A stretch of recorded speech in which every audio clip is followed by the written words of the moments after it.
ጤናስተልኝ ክብራትና ክብራን የዩቲዩብ ቻናል ቤተሰቦች የሰዓቱን ሰበር መረጃ ይዤ ቀርብ ያለው ክብራን አድማጮች በመላው ዓለም የትግል ምሳሌ እየተባለች የምትጠራውና ኢምፔሪያሊዝምን በመታገል በከፍተኛ ሁኔታ ስሟ ገናና የሆነው ኩባ ከባድ ድንጋጤ፣ ከባድ ሐዘን፣ ከባድ ጭንቀት ውስጥ ገብታለች። በኩባ ምን ተፈጠረ? ማናቸውም አውሮፕላኖች ከዚህ በኋላ ስትመጡ ምንም አይነት ነዳጅ የለኝም ከማለት ጨምሮ የሥራ ቀናትን ማሳጠር እንዲሁም መብራት ሙሉ በሙሉ በመጥፋት ከፍተኛ የሆነ የኃይል አቅርቦት አደጋ ላይ ገብታለች። ከቬንዙዌላ ምንም አይነት እንጥፍጣፊ ነዳጅ እያገኘች አይደለም። የአሜሪካው ፕሬዝዳንት ዶናልድ ጄ ትራምፕ ለኩባ ማናቸውንም አይነት ነዳጅ የምትሰፍሩ ሀገራት ማዕቀብ ይጣልባቸዋል፣ እንዲሁም ወደ ኩባ የሚመጡ መርከቦቻችሁ ከባድ አደጋ ውስጥ ይወድቃሉ በማለት ከተናገሩ በኋላ ሁሉም ኩባን ፊቱን አዙረውባታል። ይህንን ተከትሎ ትራምፕ ቀጭን የሆኑ 3 ትዕዛዞችን ለኩባ ሰጥተዋል። እነዚህ ካልተፈጸሙ እያየናችሁ ትወድቃላችሁ ብሏቸዋል። ይህንን ተከትሎ እንግዲህ ኩባ በእጇ ያለው ነዳጅ እንጥፍጣፊ በማለቁ ከባድ አደጋ ውስጥ ገብታለች። ዝርዝር መረጃውን አስደምጣችኋለሁ። አብረን እንከታተለው። በቅድሚያም የነ ፊደል ካስትሮ ሀገር ኩባ ከባዱ ጥንቅጥ ውስጥ ገባች። የአሜሪካው ፕሬዝዳንት ዶናልድ ጄ ትራምፕ ዝም ብለን እያየናት ኩባ ተሰምጣለች ሲሉ በተናገሩ ከሳምንታት በኋላ ይኸውና ኩባ በሙሉ ጨለማ ተውጣለች። አስፈሪ ቀኖቿ መሽተው እየነጉ ነው። የአብዮቱ ፀሐይ እየጠለቀች ነው ይላሉ ተንታኞች። የነ ፊደል ካስትሮ ምሽግ በጨለማ መዋጧን ሲዘግቡ ማዱሮ ሲያዙ የኩባ መተንፈሻ ቱቦ ሙሉ በሙሉ መበጠሱ ተሰምቷል። ኩባ ይበልጡኑ በዛሬው ዕለት ባወጣችው መግለጫ አንድም አውሮፕላን ወደ ግዛቴ እንዳይመጣ፣ ከዚህ በኋላ ለአውሮፕላን የሚሆን ነዳጅ የለኝም፣ የምትመጡ አውሮፕላኖችም መመለሻቸውን ቀርታችሁ ተመለሱ በማለትም በተጨማሪ የሥራ ቀኖቿን ዝቅ ማድረግ፣ ሰዎች መብራት እንዲያጠፉ ማስገደድና ከተሞቿ በጨለማ መዋጥ ቀጥለዋል። ለዓመታት ኢምፔሪያሊዝምን የምትታገለው ኩባ የነ ፊደል ካስትሮ ምድር ኩባ ዛሬ በታሪካ አይታ የማታውቀው አደገኛ ገደል ጫፍ ላይ ቆማለች። የቀድሞው አብዮታዊ ግርማ ሞገሷ ተገፎ ሀገሪቱ ወደ ድቅድቅ ጨለማና የኢኮኖሚ ውድቀት አምርታለች። ይህ ሁሉ መነሻ ደግሞ አንድ ነው፣ የፕሬዝዳንት ዶናልድ ጄ ትራምፕ ትዕዛዝ። የቬንዙዌላው ፕሬዝዳንት ኒኮላ ማዱሮ በቁጥጥር ስር ውለው በአሜሪካ ፖሊሶች ተይዘው ወደ ዩናይትድ ስቴትስ ሲገቡ ይህ ክስተት በወቅቱ ካስደነገጣቸው ሀገራት መካከል ቀዳሚዋ ቬንዙዌላ ብትሆንም ተከታዩዋ ግን ኩባ ናት። ይህ ክስተት ለኩባ እጅግ ከባድ የሞት ፍርድ ነው በማለት ተንታኞች ይስማማሉ። ምክንያቱም ኩባ ለበርካታ አስርት ዓመታት በሕይወት የቆየችው በራሷ አቅም አይደለም ይላሉ ተንታኞች። ቬንዙዌላ በምትሰጣት የነዳጅ ድጎማ ነበር። አሁን በሕይወት የሌሉትና የቀድሞው የቬንዙዌላ ፕሬዝዳንት ሁጎ ቻቬዝ እና ፊደል ካስትሮ በፈጠሩት እጅግ ከባድ የሆነ ጥምረት ቬንዙዌላ በቀን በ10 ሺዎች የሚቆጠሩ በርሜል ነዳጅን በነፃ ወይም እጅግ ቀናሽ በሆነ ዋጋ ለኩባ ትልክላትና ኩባን ትደጉማት ነበር። ነገር ግን ከሳምንታት በፊት ማዱሮ በአሜሪካ ፖሊሶች ሲያዙ ግን ይህ ሁሉ ነገር አበቃ። ኩባ የምትቀዳው የነዳጅ ቧንቧም ሙሉ በሙሉ ደረቀ። ይባስ ብለው የአሜሪካ ፕሬዝዳንት ዶናልድ ጄ ትራምፕ ኩባ ስትወድቅ ዝም ብለን እናያታለን ብለው ከተናገሩ በኋላ ለኩባ አንዳችም ነዳጅ ከቬንዙዌላ እንዳይቀዳላት፣ ቬንዙዌላ ብቻ ሳይሆን ሜክሲኮን ጨምሮ ማናቸውም ለኩባ ቅርበት ያላቸው ሀገራት በሙሉ ነዳጅ ይዘው እሄዳለሁ ካሉ ወየውላቸው፣ የሚወስድባቸው እርምጃ ከባድ ነው ብለው ካስጠነቀቁ በኋላ ሁሉም ኩባን እያየ ዝም ብሏታል። ኩባ ያላት የነዳጅ ክምችት በእጅጉ በመሟጠጡ አሁን ላይ ከባድ አደጋ ተደቅኖባታል።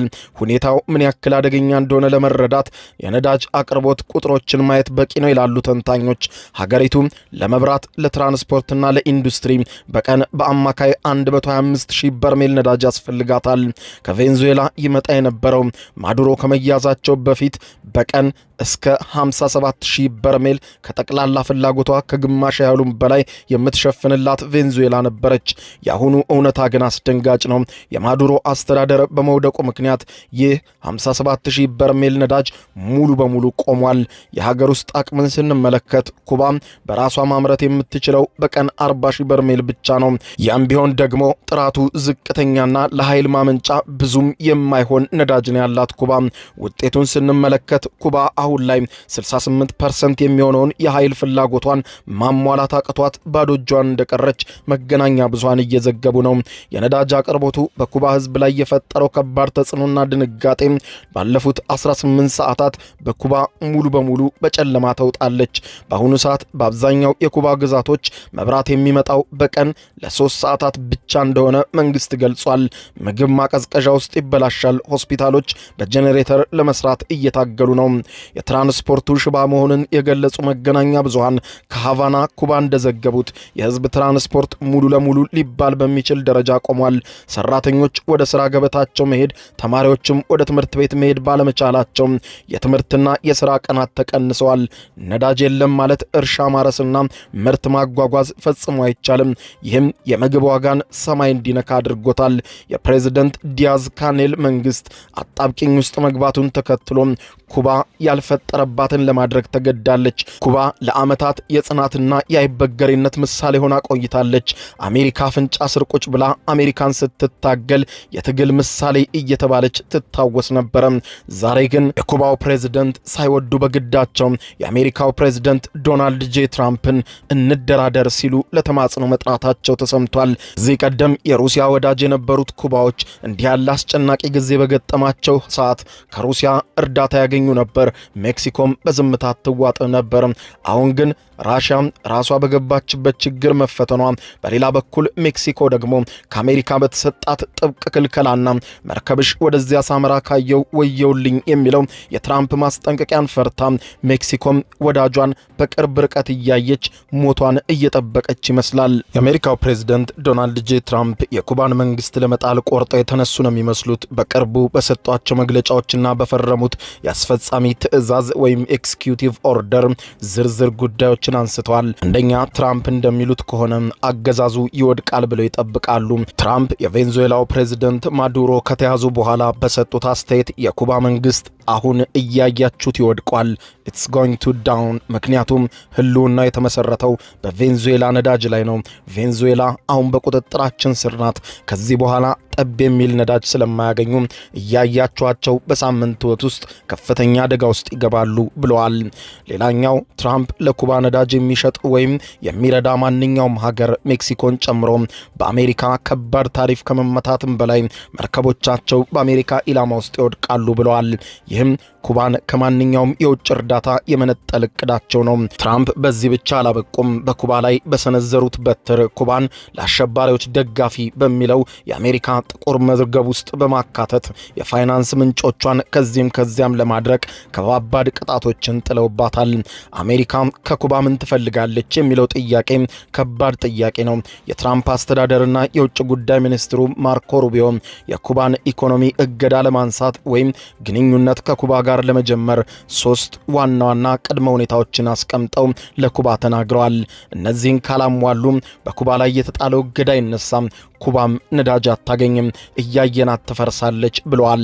አንደኛው የፖለቲካ እስረኞችን ሙሉ በሙሉ ፍቱ የሚል ነው። አሜሪካ በኩባ እስር ቤቶች የሚገኙ በሺዎች የሚቆጠሩ የፖለቲካ እስረኞች በጁላይ 2021 ተቃዋሚዎችን ጨምሮ ያለምንም ቅድመ ሁኔታ ዛሬውኑ ፍቱ የሚል ነው። ሁለተኛው ደግሞ ነፃ ምርጫና የካስትሮ ቤተሰብን ሙሉ በሙሉ አውርዱ የሚል ነው። ስልጣን ላይ ያለውን የኮሚኒስት ፓርቲ ብቸኛ ተወዳዳሪ መሆኑ ሙሉ በሙሉ አክትሞ ለሁሉም ክፍት የሆነ ባለብዙ ምርጫ አድርጉ የሚል ሲሆን የካስትሮ ቤተሰቦችም ስልጣን መወራረስ ይብቃቸው ይውረዱ የሚል ነው። ይህ እንዲደረግና የካስትሮ ቤተሰብ ራውልና ዘመዶቻቸው ሙሉ በሙሉ ከስልጣን እንዲርቁ፣ ይህንን ካላደረጉ ግን መከራው እንደማያልፍ ኩባም እያየናት እንደምትወድቅ ተናግረዋል። ትራምፕ ሶስተኛ ያስቀመጡት የቻይናና የሩሲያን ጦር ሙሉ በሙሉ ከሀገሪቱ ማስወጣት ብቻ ሳይሆን ከሀገራቱ ጋር ያላቸውን ግንኙነት ማለዘብ ነው። ኩባ ለቻይና የሰላዮች ጣቢያ ወይም ስፓይ ቤዝ እና ለሩሲያ የጦር መርከቦች ወደብ መፍቀዷን ሙሉ በሙሉ እንድታቆም አሜሪካ አጥብቃ አሳስባለች። ይህ እንደ አሜሪካ የብሔራዊ አደጋ የሚወሰድ ስለሆነ ኩባ የተነገራትን 3 ነገሮች አንድም ሳታጓድል ካልፈጸመች በስተቀር ጠብ የሚል ነዳጅ ነዳጅ ከዚህ በኋላ አታገኝም ብላለች አሜሪካ። ሌላኛው ወደፊት ምን ሊፈጠር ይችላል የሚለው ስጋት ነው። ተንታኞች እንደሚስማሙት ከሆነ በቀጣይ ወራት በኩባ ሊፈጠሩ የሚችሉትን አደገኛ ነገሮች በሶስት ከፋፍሎ አስቀምጠዋል።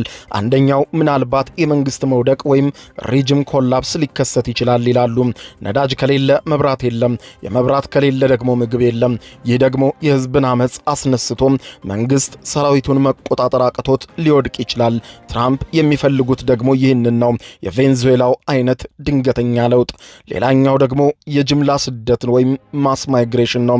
ሁኔታውን መቋቋም ሲያቅታቸው ኩባዎች በሚሊዮን የሚቆጠሩ ኩባውያን በጀልባ ወደ አሜሪካ ፍሎሪዳ ሊሰደዱ ይችላሉ። ይህ ለአሜሪካ ትልቅ የድንበር ቀውስ ይፈጥራል። እዚህ ጊዜ ደግሞ አሜሪካ ራሴን ለመከላከል በማለት በኩባ ላይ እርምጃ ልትወስድ ትችላለች። ሌላኛውና ሊፈጠር የሚችለው ደግሞ ሩሲያ ወይም ቻይና ጣልቃ መግባት ነው። ይህ ጉዳይ በእርግጥ የመሆኑ ጉዳይ በጣም አናሳ ነው። የኩባን መንግስት ለማዳን ሲባል ሩሲያ ወይም ቻይና የተወሰነ የነዳጅ ድጋፍ ሊልኩ ይችላሉ። ነገር ግን ትራምፕ ማንኛውንም ነዳጅ የሚልክ ሀገር ይቀጣል ስላሉ ይህ እርምጃ ዓለም አቀፍ ቀውስን ሊፈጥር ይችላል።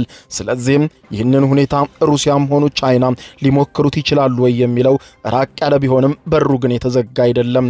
የሆነ ሆኖ ኩባ በአደገኛ ጫፍ ላይ ትገኛለች። የኩባ ቀጣይ ዕጣ ፈንታ አሁን በሁለት ነገሮች ተንጠልጥሏል። የማዱሮ መውደቅ የፈጠረው ክስተትና የትራምፕ አስተዳደር የሚጭነው የመታፈን ፖሊሲ የሃቫና የኩባ ጎዳናዎችን ወይ ወደ ሌላ መንግስት ወይም ደግሞ ወደ መፍረስና ወደ አስፈሪ ብጥብጥ ሊያመራቸው ይችላል ተብሎ በከፍተኛ ሁኔታ ለኩባ ተሰግቶላታል።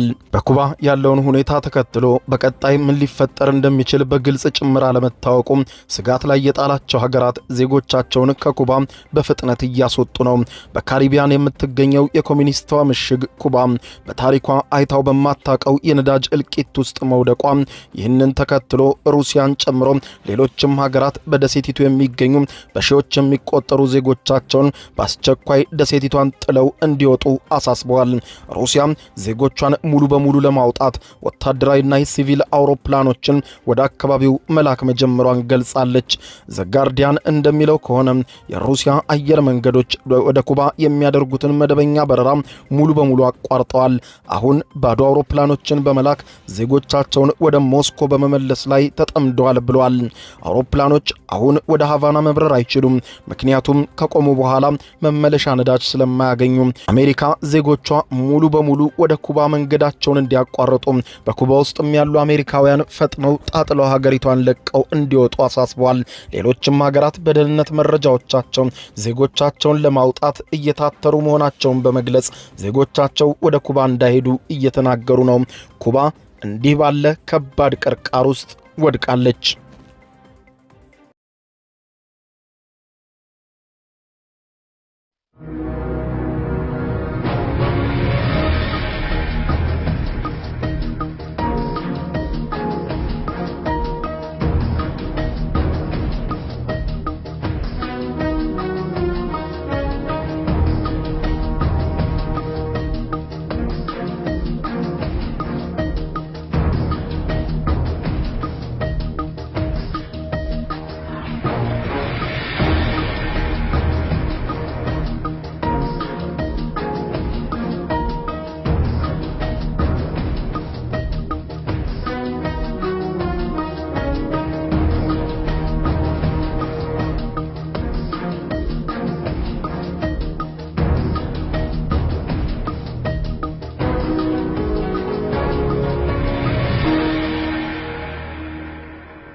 የዩቲዩብ የስኬት ሚስጥሮችን በዝርዝር የያዘው የአቤል ብርሃኑ የወይኗ ልጅ መጽሐፍ ሁለተኛ እትም በገበያ ላይ። ዩቲዩብ ለመጀመር በአጭር ጊዜ ስኬትን ለመቀዳጀት አስበዋል? ዩቲዩብ ብጀምር ስንት ብር አገኘሁም ብሎ አስበዋል? እንግዲያውስ በዩቲዩብ 2 የወርቅ 3 የብር ሽልማቶችን ያገኘው የአቤል ብርሃኑ የወይኗ ልጅ የዩቲዩብ ሚስጥሮች መጽሐፍ በዝርዝር ሁሉንም ያብራራሉታል። ዛሬውኑ ገዝተው ህልሞን እውን የሚያደርጉበትን የዩቲዩብ የስኬት መንገድ ይጀምሩ። በሀገር ቤት አከፋፋይ አዲስ አበባ ሜክሲኮ ኮሜርስ መጽሐፍት መደብ። በውጭ ሀገራት ለምትገኙ ከአማዞን ላይ ብታዙ በቀናት ውስጥ ደጁ ይደርሳል። የአማዞን ሊንኩን እዚህ ቪዲዮ ኮሜንት ላይ ያገኙታል። የዩቲዩብ ሚስጥሮች፣ ዘመኑ ጋር ተፈላጊ መጽሐፍ።